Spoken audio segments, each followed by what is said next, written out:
en Arkansas. El 28 de diciembre de 1987, el militar retirado Ronald Gene Simmons entró en un bufete de abogados y disparó mortalmente a una secretaria.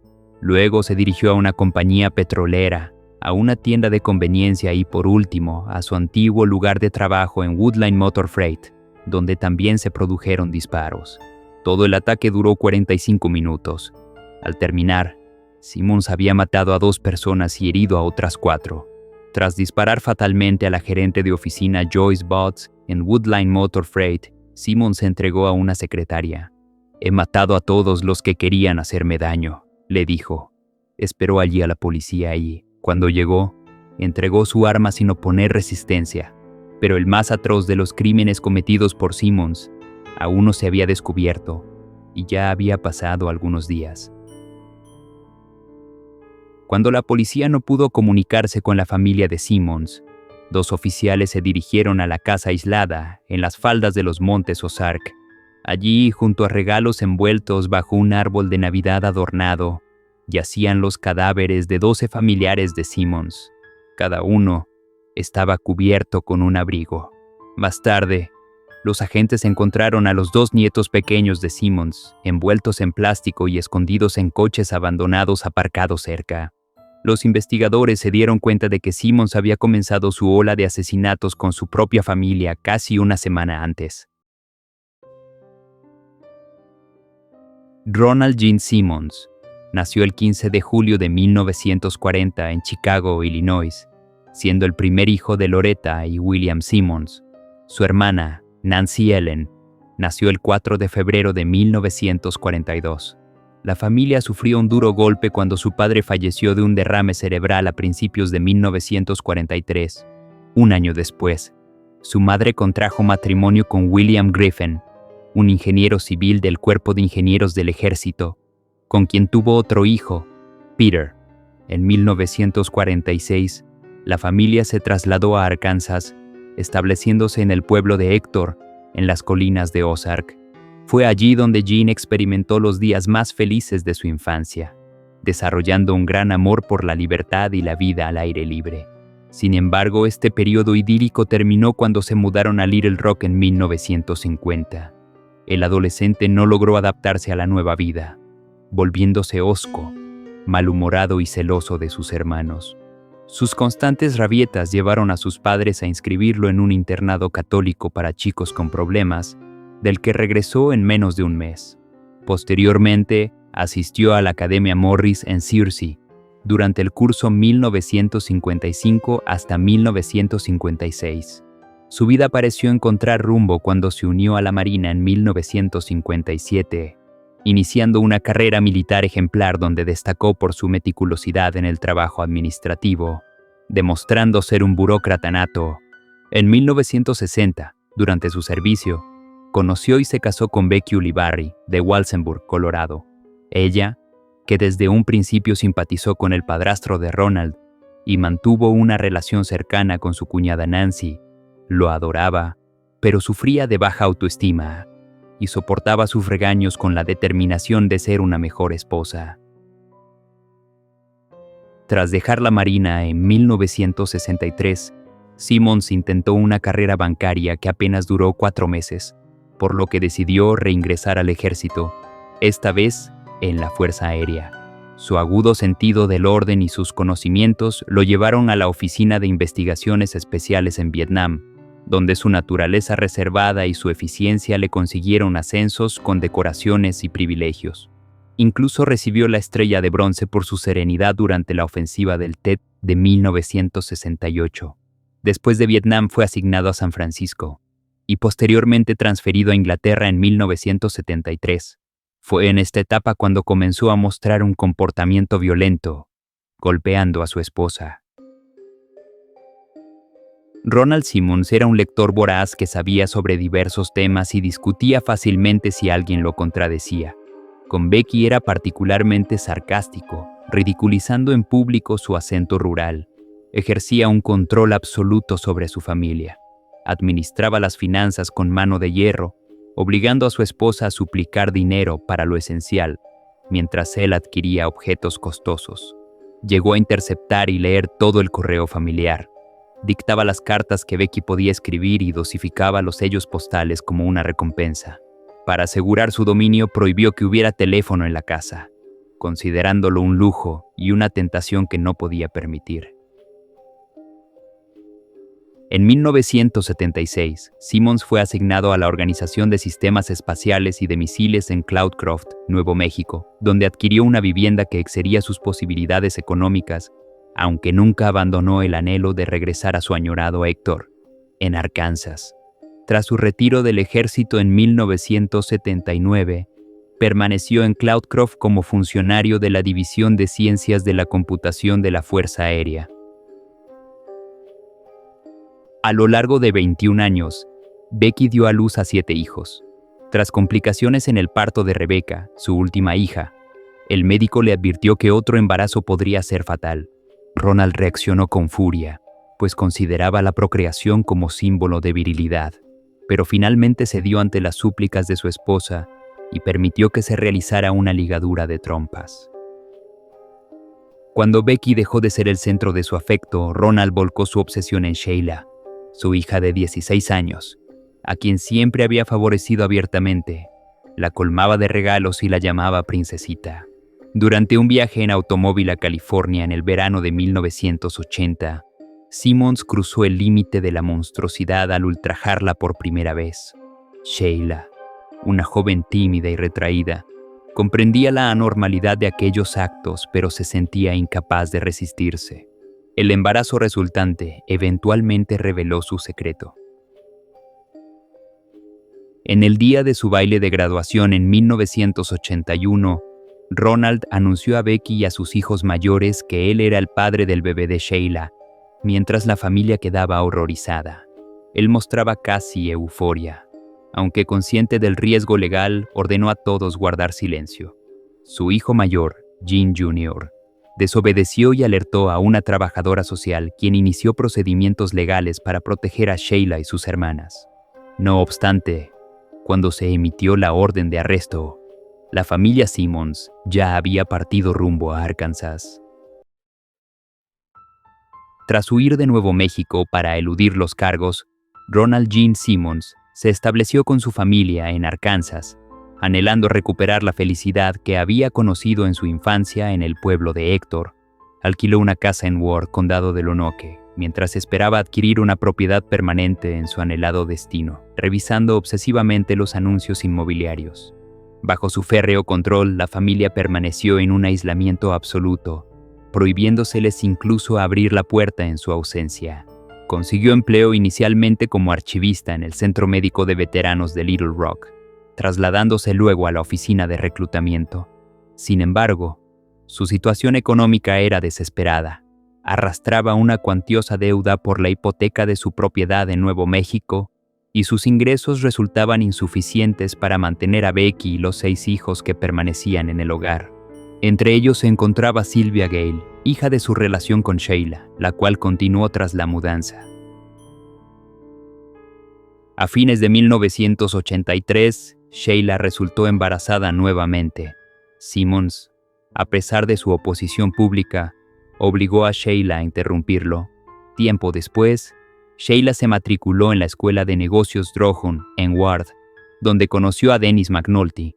Desarrolló con él una relación de confianza que la llevó a revelarle los terribles secretos familiares. Mientras tanto, Ronald adquirió finalmente una propiedad en las afueras de Dover, a solo 19 kilómetros de Héctor, bautizando su nuevo hogar como Mockingbird Hill y el camino de acceso como Little Princess Lane, en honor a Sheila. Pero su hija favorita comenzaba a emanciparse.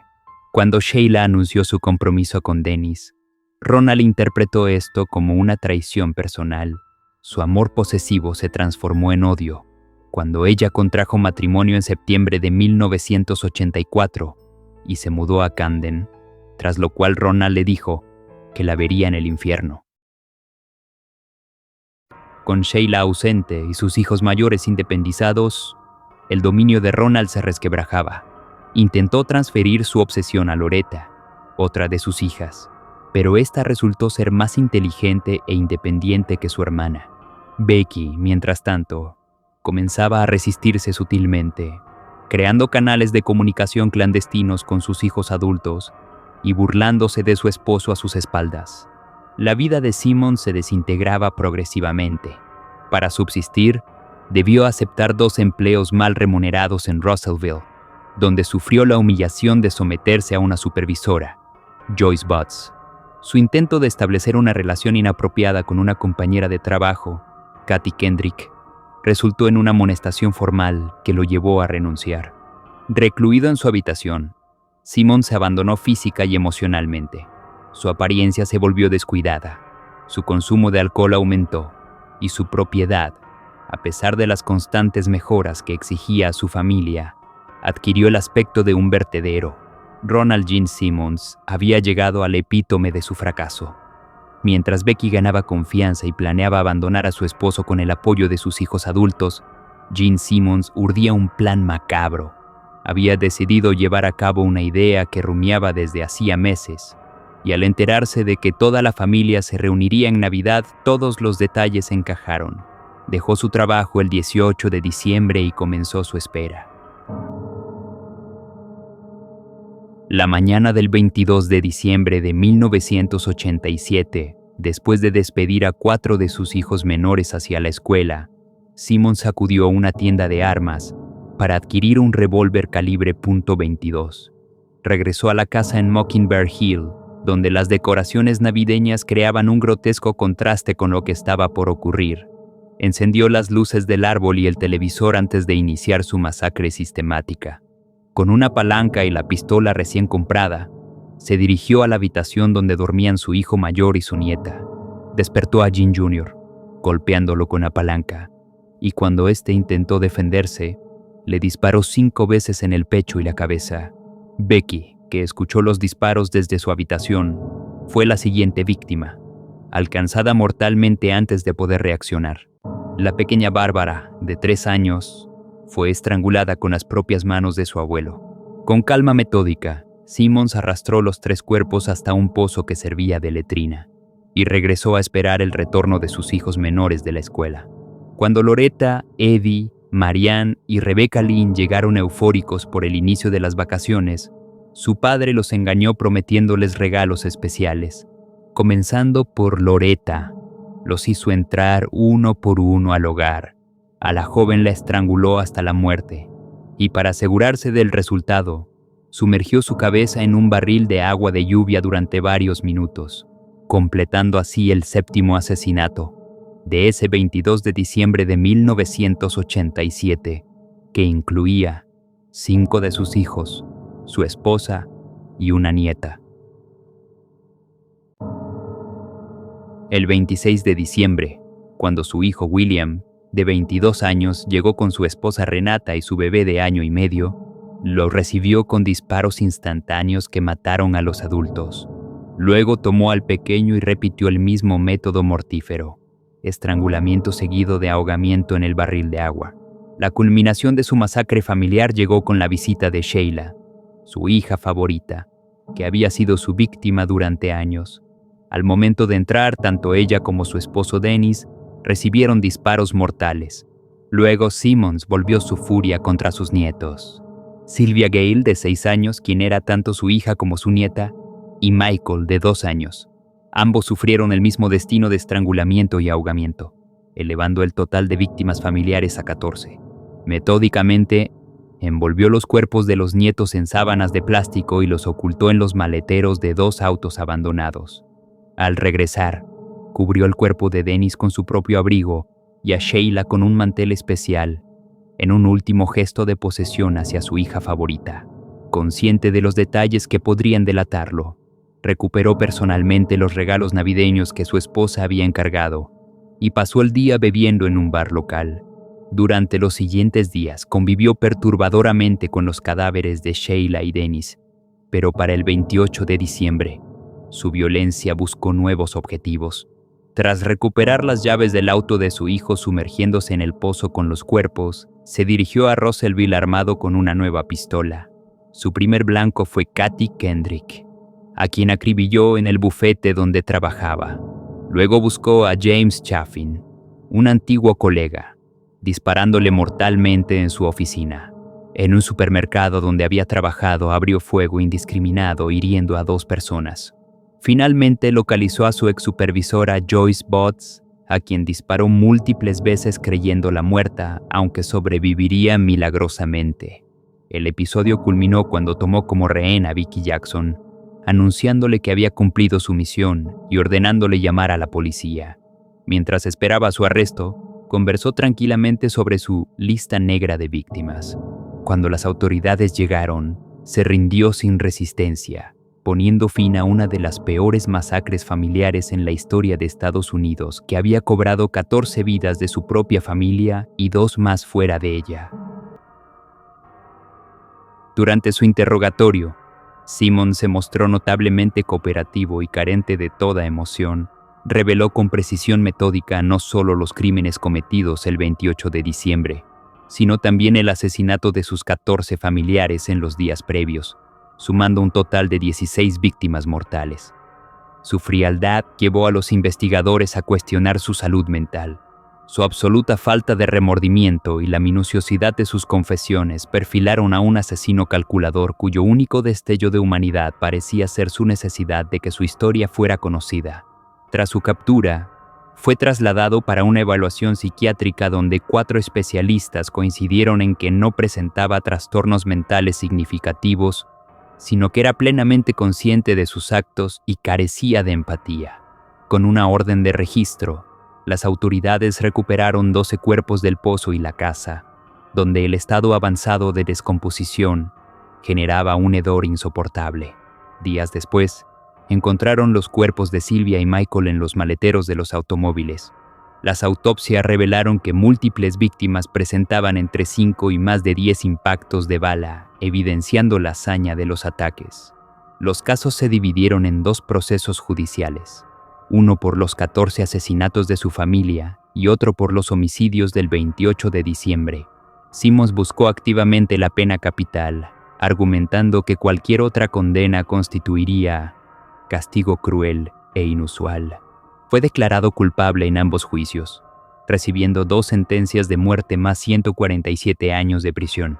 Durante el segundo juicio, cuando la fiscalía reveló que las pruebas de ADN confirmaban que Sylvia era su hija, exponiendo así años de agresión contra Sheila, Simmons estalló en furia, intentando atacar al fiscal y forcejeando con los guardias para quitarles un arma.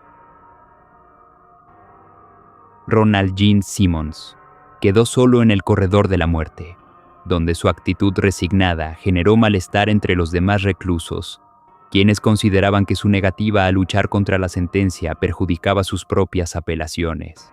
A principios de junio, el fiscal general adjunto Jack Gillian explicó que Simmons podía detener su ejecución en cualquier momento previo a la inyección letal si decidía ejercer su derecho de apelación, y recalcó que se le catalogaba como voluntario por no oponerse activamente a su muerte. El 31 de mayo de 1990, el entonces gobernador de Arkansas, Bill Clinton, quien después sería presidente, firmó la orden de ejecución. Antes de que se llevara a cabo el 25 de junio, Simmons ofreció una última declaración confusa. La justicia, aunque tardía, finalmente se hará. Es un homicidio justificable. Uno de sus abogados, John Harris, comentó más tarde que, en su opinión, Simmons aceptaba el castigo, pero consideraba que éste se había demorado demasiado. El 25 de junio de 1990, a las 9:02 de la noche, el alcaide Willie Sargent anunció el inicio de la ejecución. Simmons, con la cabeza inmovilizada por una correa de cuero, parpadeaba con frecuencia y dirigía la mirada hacia arriba, intentando ver hacia la sala del verdugo. En un momento volvió los ojos hacia los testigos, para después fijarlos de nuevo en el techo. A las 9:06 gritó, ¡Oh! ¡Oh! Y empezó a toser. Cerró los ojos, aparentando dormir, pero su cuerpo comenzó a convulsionar, haciendo temblar la camilla y levantando la sábana que lo cubría. Poco a poco, sus dedos y rostro adquirieron un tono morado. El forense del condado de Lincoln lo examinó a las 9:18 de la noche y lo declaró muerto un minuto después. 2 horas antes de morir, cuando los funcionarios penitenciarios le preguntaron sobre el destino de sus restos. Simmons se limitó a responder, sin comentarios. Al no contar con familiares que reclamaran el cuerpo ni dejar instrucciones específicas, fue sepultado en el cementerio Lincoln Memorial Lawn.